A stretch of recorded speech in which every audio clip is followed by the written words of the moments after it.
ఓం సాయిరామ్. సమస్త సాయి భక్తులందరికీ నమస్కారం అండి. అందరూ ఎలా ఉన్నారు? అందరూ కూడా బాబాగారి దయ వలన ఎప్పుడూ ఆనందంగా, ఆరోగ్యంగా ఉండాలని, మీరు కోరిన కోరికలన్నింటినీ కూడా బాబాగారు తీర్చేయాలని, మీ తరపున నేను కూడా బాబాగారిని మనస్ఫూర్తిగా కోరుకుంటూ, ముందుగా బాబాగారి పాద పద్మాలకైతే ఒక్కసారి నమస్కరించుకొని వీడియోలోకి వెళ్ళిపోదాం. ఇక ఈరోజు బాబాగారు సాయి మాటగా నా నోట ఏం పలికించబోతున్నారు అంటే, బిడ్డా, ఈరోజు నీ సాయి నీకోసం ఒక కానుకను తీసుకొచ్చాడు తల్లి. ఎందుకంటే ఎంతో అద్భుతమైన రోజు ఈరోజు. ఈరోజే నీ దరిద్రాన్ని మొత్తం కూడా తొలగించేస్తాను. నువ్వు పడుతున్న కన్నీళ్లను, కష్టాలను అన్నింటినీ కూడా ఈరోజు రాత్రితో నీకు దూరం చెయ్యబోతున్నాను. అన్నింటినీ కూడా అంతం చెయ్యబోతున్నాను. ఇక మీదట నీ జీవితంలో అన్ని ఆనందాలే. దేనికి లోటు అన్నది లేకుండా ఈ సాయి చెయ్యబోతున్నాడు. పేదరికంలో మగ్గిపోతున్న నిన్ను కోటీశ్వరునిగా మార్చిపోతున్నాడు. ఎట్టి పరిస్థితుల్లోనూ వదులుకోకు తల్లి. నీ సాయి ఏం చెప్తున్నాడో ఒక్క 2 నిమిషాలు విను. ఎందుకంటే ఇది నువ్వు వింటున్నావు, నీ చెవున పడింది, నీ కంట పడింది అంటే ఇది నీ కోసమే నీ సాయి తీసుకువచ్చాడు అని నువ్వు అర్థం చేసుకోవాలి అంటూ ఈరోజు బాబాగారైతే ఇలా అంటున్నారండి. బిడ్డా, ఈరోజే శుక్రవారం సంకటహర చతుర్థితో కలిసి వచ్చింది. చాలా చాలా అద్భుతమైన రోజు. లక్ష్మీ గణపతులు ఇద్దరూ కూడా అనుగ్రహించారు అంటే నీ జీవితం సుడి తిరిగిపోతుంది. ఇక నీకు ఎదురంటూ ఉండదు. నిన్ను అడ్డుకునే వాళ్ళు ఉండరు, ఆపేవాళ్ళు కూడా ఉండరు. ఈ శుక్రవారంతో కలిసి వచ్చినటువంటి సంకటహర చతుర్థి రోజు ₹5 బిళ్ళతో నువ్వు ఇలా గనక చేశావు అంటే బిచ్చగాడు సైతం కోటీశ్వరుడిగా మారిపోవటం ఖాయం బిడ్డ. ₹5తో సంకటహర చతుర్థి రోజున ఈ చిన్న పరిహారం చేస్తే ఎంత కటిక పేదవారైనా సరే కుబేరులుగా మారిపోతారు. అలా మారిపోతారని నీ సాయి నీకు సత్య ప్రమాణం చేస్తున్నారు అంటూ బాబాగారైతే ఈరోజు మనకు తెలియని ఏదో ఒక సందేశంతో, ఒక పరిహారంతో మన ముందుకు వచ్చారండి. నిజంగా మనల్ని ఈరోజు బాబాగారు అనుగ్రహించారు అని చెప్పాలి. నిజానికి చాలా అద్భుతమైన రోజు. శుక్రవారం సంకటహర చతుర్థి అంటే లక్ష్మీ గణపతులు బాబా ముగ్గురు కలిసి మన మీద ఆశీర్వాదాలు కుమ్మరించబోతున్నారు. మరి వీళ్ళ ముగ్గురి ఆశీర్వాదాలు మనం తీసుకొని మన జీవితంలో ఉన్న సకల దరిద్రాన్ని కూడా తొలగించుకొని కుబేరులుగా, ఆరోగ్యవంతులుగా, ఐశ్వర్యవంతులుగా, ఆనందవంతులుగా మారిపోదాం. మరి బాబాగారి సందేశం వినబోయే ముందు నన్ను చాలామంది అడుగుతున్నారండి, అక్క చాలా కష్టాల్లో, బాధల్లో అల్లాడిపోతున్నాం. మీకు తెలిసిన గురూజీ ఎవరైనా ఉంటే చెప్పండి అక్క అని అడుగుతున్నారండి. ఎన్నో చోట్ల జ్యోతిష్యం చెప్పించుకుని విసిగిపోయి ఉండొచ్చు. ఒక్కసారి ఆఖరిసారి అన్నట్టు ఇక్కడ ట్రై చేసి చూడండి. ఎందుకంటే జ్యోతిష్యం చెప్పటంలో ఎన్నో ఏళ్ల అనుభవం ఉందండి ఈయనకి.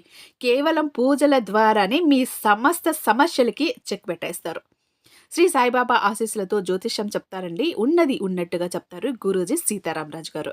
వీరి మొబైల్ నెంబర్ 9666987322. మీకు ఎలాంటి సమస్య ఉన్నా కూడా చిటికెలు పరిష్కరించి మీ ముందు పెడతారు.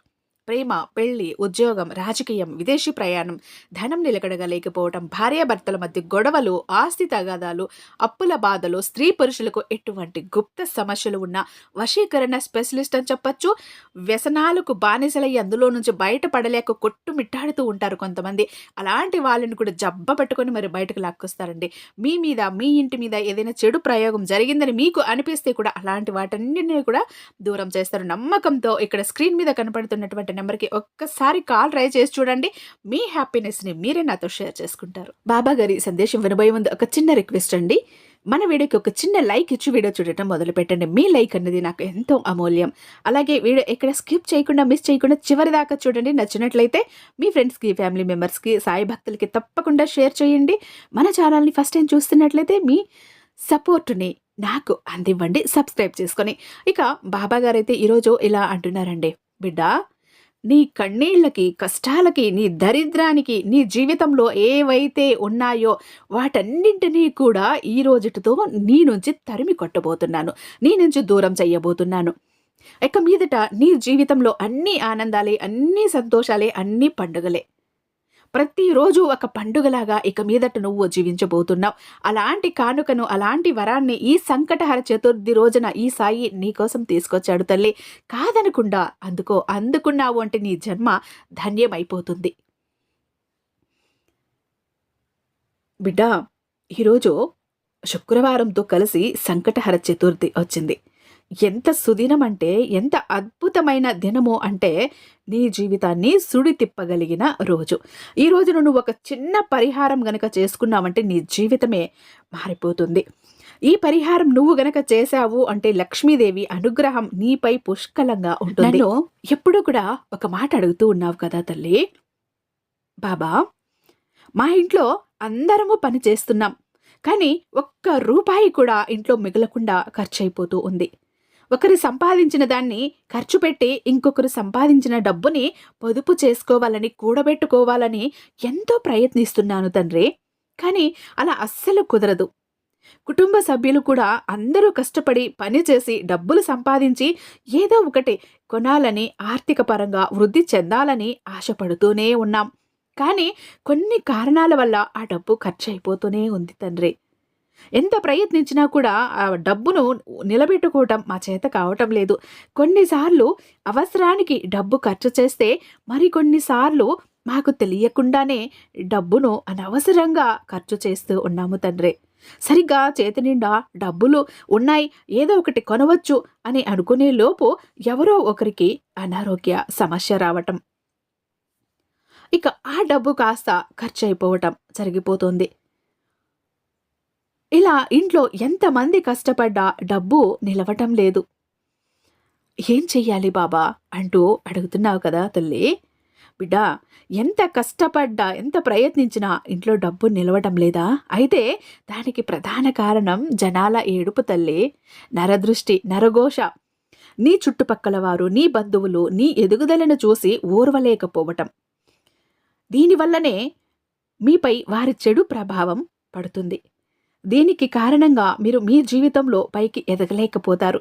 ఇంట్లో ఒకరు సంపాదించిన, ఇద్దరు సంపాదించిన డబ్బు అస్సలు ఇంట్లో నిలవకపోవటానికి కారణం నరదృష్టమ్మ. ఇతరుల ఏడుపులు ప్రభావంగానే ఇదంతా కూడా జరుగుతుంది. ఇలా ఇతరుల ఏడుపు ప్రభావం కారణంగా సమాజంలో గుర్తింపును కూడా కోల్పోవాల్సి వస్తుందమ్మా. కొన్నిసార్లు మీ ఇంటిలో కూడా ఎంతమంది కష్టపడ్డా పని చేసినా ఆర్థిక పరంగా ఎదగలేకపోతున్నారా? అయితే సంకటహర చతుర్థి రోజున వినాయకుడికి నియమనిష్టలతో పూజ చేసి ఈ 5 రూపాయల బిళ్ళ పరిహారాన్ని చేస్తే నీకు ఎంత డబ్బు కావాలని కోరుకుంటావో అంత డబ్బును కూడా నువ్వు నిదానంగా పొదుపు చేసుకోగలుగుతావు తల్లి. నీ కోరికలన్నింటినీ కూడా తీర్చుకోగలుగుతావు. నువ్వు ఏం కొనాలనుకుంటున్నావు, ఏం చెయ్యాలనుకుంటున్నావు, ఎక్కడికి తిరగాలనుకుంటున్నావు, ప్రతి ఒక్క కోరిక కూడా నువ్వు తీర్చుకోగలుగుతావు ఈ ఒక్క 5 రూపాయల బిళ్ళతో. అంతేకాదు, వినాయకుడి అనుగ్రహం కలిగి నీకు ఆర్థిక పరంగా కలుగుతున్న ఆటంకాలన్నీ కూడా తొలగిపోతాయి. మరి సంకటహర చతుర్థి రోజున వినాయకుని ఎలా పూజించాలో, 5 రూపాయల బిళ్ళతో ఏ పరిహారం చెయ్యాలి నేను చెప్తానో జాగ్రత్తగా ఒక్క 2 నిమిషాలు విను తల్లి. పౌర్ణమి తర్వాత కృష్ణపక్షంలో వచ్చే చవితిని సంకటహర చతుర్థి అంటారు. ఈ రోజున వినాయక పూజ చేస్తే సర్వ విఘ్నాలు కూడా తొలగిపోతాయని నమ్మకం తల్లి. నమ్మకం కాదు, అది నిజం కూడా. మీరు ఈ రోజున గనక వినాయక పూజ చేశారు అంటే దానివల్ల మీకు పుత్ర సంతాన ప్రాప్తి, బ్రహ్మహత్య పాతక నాశనము, వికలాంగ దోష నిర్మూలనము, రాజ్యప్రాప్తి, కుజదోష నివారణము, క్షయవ్యాధి నివారణము, బానిసత్వము, విముక్తి, కుష్ఠవ్యాధి ఉపశమనము, మృత్యుహరణము, జ్ఞానప్రాప్తి, మహిమ, అభీష్ట సిద్ధి, వస్తు ప్రాప్తి, యుద్ధ విజయము, గురు అనుగ్రహము, నష్టవస్తు ప్రాప్తి, మనోభీష్ట సిద్ధి, యుద్ధ విజయము, గురు అనుగ్రహము, ఇంద్రియ పటుత్వము మొదలైనవి అనేకమైనవి నీకు ప్రాప్తిస్తాయి తల్లి. అయితే ఈ కాలంలో వీటన్నిటి అవసరం కూడా లేదు. కానీ చాలా మందికి తెలియదు. సాధారణంగా ఈ వ్రతాన్ని వివాహాలకు ఆటంకాలను తొలగించేదిగా, సంతానాన్ని ప్రసాదించేదిగా, దూరమైన బంధువులను తిరిగి కలిపేదిగా, జాతక దోషాలను పోగొట్టడంలో సాటి లేనిదని తెలియజేస్తూ ఉందమ్మా. వినాయకుడు జ్ఞానము, బలము, ఐశ్వర్యము, సుఖము, అదృష్టములను ప్రసాదిస్తూ ఉంటాడు. తన భక్తుల కష్టాలను తొలగించేవాడు వినాయకుడు. పిల్లల పురోగతిని కోరుకునేవాడు. సంకష్టహర చతుర్థి నాడు ఏదైనా గణేష ఆలయానికి వెళ్ళి పిల్లలు, ముఖ్యంగా ఆడపిల్లలు చేతితో నువ్వులను దానం చేయిస్తే చాలా మంచిది. ఇలా చేస్తే గణపతి అనుగ్రహం వల్ల జీవితంలో పురోగతి, విజయాలు లభిస్తాయి. కుటుంబంలో ఆనందము, శాంతి పెరుగుతాయి. అంతేకాదు తల్లి, మీకు సంపద పెరగాలని కోరుకుంటే సంకష్టహర చతుర్థి నాడు గణేశుని అనుగ్రహంతో ఐశ్వర్యము, సంతోషము కలుగుతాయి. ఐశ్వర్యం కూడా పెరుగుతుంది. వృత్తిలో పురోగతి, ప్రమోషన్ కోరుకునేవారు సంకష్టహర చతుర్థి రోజున గణపతిని ధ్యానిస్తూ పూజ చేస్తే, ఆ రోజంతా గణపతిని ధ్యానిస్తూ ఉంటే చాలా మంచిది. ఏదైనా సమస్యతో బాధపడుతూ ఉంటే సంకష్ట చతుర్థి రోజున నువ్వుల లడ్డూను చేయించి గణేశుని పూజించే సమయంలో ఆ లడ్డూలను నైవేద్యంగా సమర్పించి ప్రసాదంగా తీసుకోండి. మీ ఆరోగ్య సమస్య ఎంతటి కష్టతరమైనదైనా, ఎంత మొండిదైనా ఖచ్చితంగా తొలగిపోతుంది, మీ నుంచి పారిపోతుంది. ఇంకా అప్పుల ఊబిలో చిక్కుకొని ఆర్థిక పరిస్థితి మరీ దారుణంగా ఉంటే సంకష్ట చతుర్థి రోజున పూజా సమయంలో రుణ విమోచన గణేశ స్తోత్రాన్ని పఠించు బిడ్డ.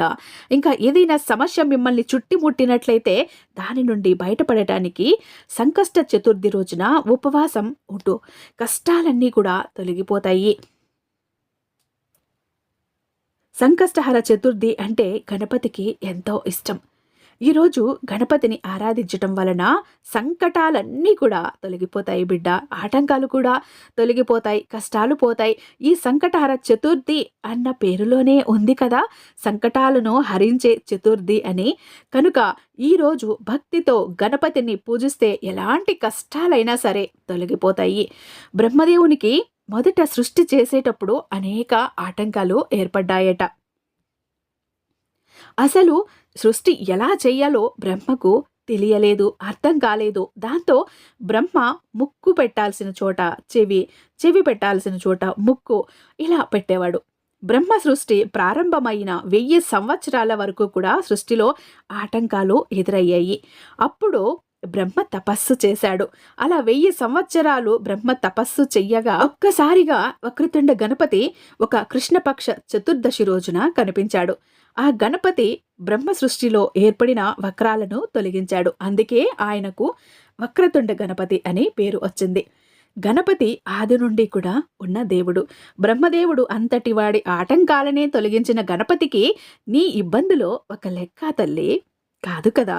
కనుక సంకటహర చతుర్థి రోజున ఆటంకాలు ఉన్నాయి, కష్టాలు ఉన్నాయి అని బాధపడేవారు ఇంట్లో గణపతిని పూజించుకుంటే ఆ కష్టాలన్నీ కూడా తొలగిపోతాయి. ఇంట్లో పూజ చేయటం కుదరని వారు గణపతి ఆలయానికి వెళ్ళినా కూడా చాలా మంచి శుభ ఫలితాలను ఇస్తాడు ఆ బొజ్జ గణపయ్య. వినాయకుడు తన భక్తుల జీవితాలలో అవాంతరాలను తొలగించటమే కాకుండా సరైన మార్గంలో పయనించుటకు మార్గం నిర్దేశనం చెయ్యగలిగిన వాడు కూడా. అటువంటి వినాయకుని సంకష్ట చతుర్థి నాడు 5 రూపాయల బిళ్ళతో చిన్న పరిహారం చేసుకుంటే నీకున్న కష్టాల నుంచి బయటపడవేస్తాడు. దానికోసం నువ్వు చెయ్యాల్సింది ఏంటి అంటే తల్లి, వినాయకునికి ఎర్రటి సింధూరంతో అర్చించి ధూపం, దీపం, నైవేద్యం సమర్పించి పూజ మొత్తం పూర్తయ్యాక 5 రూపాయల పరిహారం ప్రారంభించాలి. ఈ పరిహారం పాటించే ముందు ఒక పసుపు రంగు వస్త్రం, కొత్త వస్త్రాన్ని వినాయకుని ముందు పరచాలి. ఆ పసుపు రంగు వస్త్రానికి 4 వైపులా పసుపు కుంకుమతో బొట్లు పెట్టాలి. ఆ తరువాత ఒక రాగి ప్లేట్లో ఎర్రటి సింధూరాన్ని వేసి కొద్దిగా గంగాచలం కానీ, రోజ్ వాటర్ కానీ, అత్తరు కానీ వేసి కలపాలి. అలా పేస్ట్లా కలిపిన సింధూరంలో 3 5 రూపాయల బిళ్ళలు వేసి ఈ 5 రూపాయల బిళ్ళలకు మొత్తం సింధూరం అంటేలా వాటికి పట్టించాలి. అంటే ఆ పేస్టులో ఈ 5 రూపాయల బిళ్ళలు మూడింటిని కూడా మునిగేలా, తడిసి ముద్దయ్యేలా చెయ్యాలి. ఆ తర్వాత ఆ 5 రూపాయల బిళ్ళలను తీసి వినాయకుడు ముందు పెట్టిన పసుపు రంగు వస్త్రంలో పెట్టి అందులో 5 జిల్లేడు పువ్వులను ఉంచాలి. జిల్లేడు పువ్వులు ఏవైనా పర్వాలేదు, కానీ ఒక్కటి మాత్రం గుర్తుంచుకోవాలి తల్లి, ఈ 5 రూపాయల బిళ్ళలు అన్నీ ఒక్కటిగానే ఉండాలి. అంటే కొత్త 5 రూపాయల బిళ్ళలైతే అన్నీ కొత్తవే, పాత 5 రూపాయల బిళ్ళలైతే అన్నీ పాతవే, ఇత్తడివి అయితే 3 ఇత్తడివే, స్టీలువైతే 3 స్టీలువే. అంతేకాని అదొకటి, ఇదొకటి అలా తీసుకోకూడదు. ఈ నియమం మాత్రం నువ్వు తప్పకుండా పాటించి తీరాలి తల్లి. ఇలా అన్నీ వేశాక మీ సంకల్పం చెప్పుకొని ఆ వస్త్రాన్ని మూటలాగా కట్టాలి.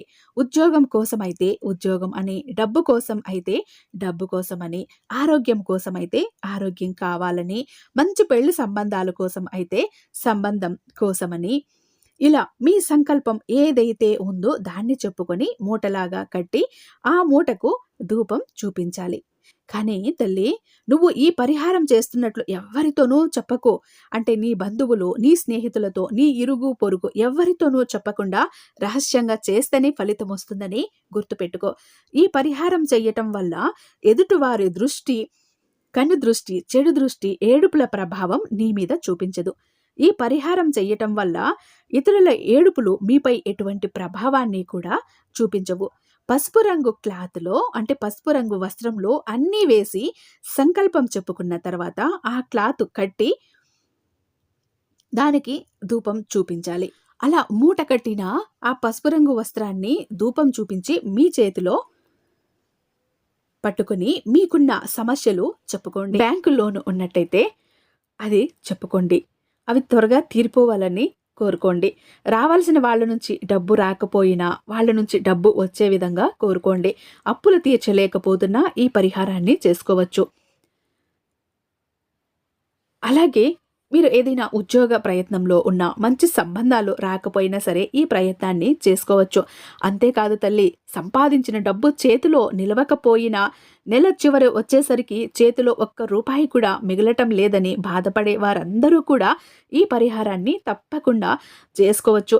ఇక ఈ మూటను మీ పర్సులో కానీ లేదా బీరువాలో కానీ పెట్టుకోవచ్చు.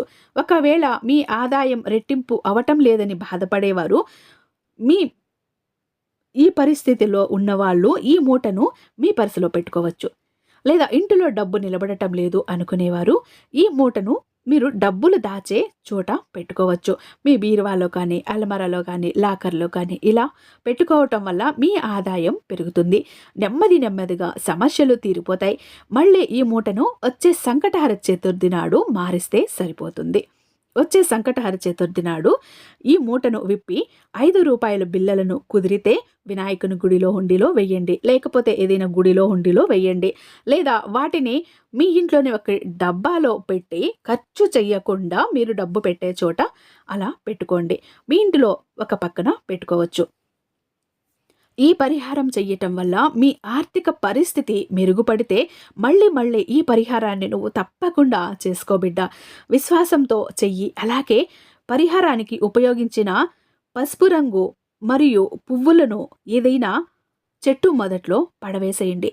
మళ్ళీ పరిహారం చేస్తున్నప్పుడు కొత్త వస్త్రాన్ని ఈ పరిహారం కోసం వాడాలి. ఈ పరిహారానికి డబ్బు ఖర్చవుతుందని ఆలోచిస్తే, నమ్మకం లేకుండా ఈ పరిహారం చేస్తే పరిహారం చేసిన ఫలితం అస్సలు దక్కదమ్మా. మీరు ఏ పూజ చేసినా, పరిహారం చేసినా నమ్మకంతో, విశ్వాసంతో చెయ్యాలి. ఈరోజు సంకటహర చతుర్థి రోజున వినాయకుడికి శ్రద్ధతో పూజలు చేసి మీకున్న ఆర్థిక సమస్యలను తొలగించుకొని కోటీశ్వరులుగా మారిపోవాలని ఈ సాయి ఆశీర్వదిస్తున్నాడు బిడ్డ. వినాయకుని అనుగ్రహంతో ఆర్థిక పరంగా అభివృద్ధి చెంది ఆనందంగా జీవించు తల్లి. వినాయకుడికి శ్రద్ధలతో పూజ చేసి ఈ రూ. 5 పరిహారాన్ని చేసి నీకున్న ఆర్థిక సమస్యలను తొలగించుకొని కోటీశ్వరులుగా మారిపోతల్లి. ఈ పరిహారం చెయ్యటం వల్ల వినాయకుడి అనుగ్రహం కూడా నీకు సమృద్ధిగా దొరుకుతుంది. లక్ష్మీ అమ్మవారి కటాక్షం కూడా నీకు కలుగుతుంది. ఆర్థిక పరంగా నువ్వు వృద్ధి చెంది ఆనందంగా జీవిస్తావు తల్లి. నీ ఇంట్లో ధనధాన్యాలకు, సిరి సంపదలకు, ఆయురారోగ్యాలకు, సుఖ సంతోషాలకు లోటన్నదే ఉండదమ్మా. నువ్వు ఈ ఒక్క పరిహారం గనుక చేశావు అంటే నువ్వు ఎప్పుడూ కూడా సంతోషంగా, ఆనందంగా జీవించాలనేదే నీ తండ్రిగా, నీ సాయిగా నేను కోరుకుంటున్నాను తల్లి. తప్పకుండా ఈ పరిహారాన్ని చేసుకొని నీ జీవితంలో ఉన్న సకల దరిద్రాలను కూడా దూరం చేసుకుంటావని ఆశిస్తున్నాను అంటూ బాబాగారు ఈరోజైతే చాలా అద్భుతమైన సందేశాన్ని అందించారండి. ఐ హోప్ ఈ వీడియో మీకు నచ్చే ఉందని భావిస్తున్నాను. రేపు మరొక అద్భుతమైన బాబాగారి సందేశంతో మీ ముందు ఉంటాను. అంతటిదాకా సర్వేజన సుఖినో భవంతు. ఓం సాయిరాం.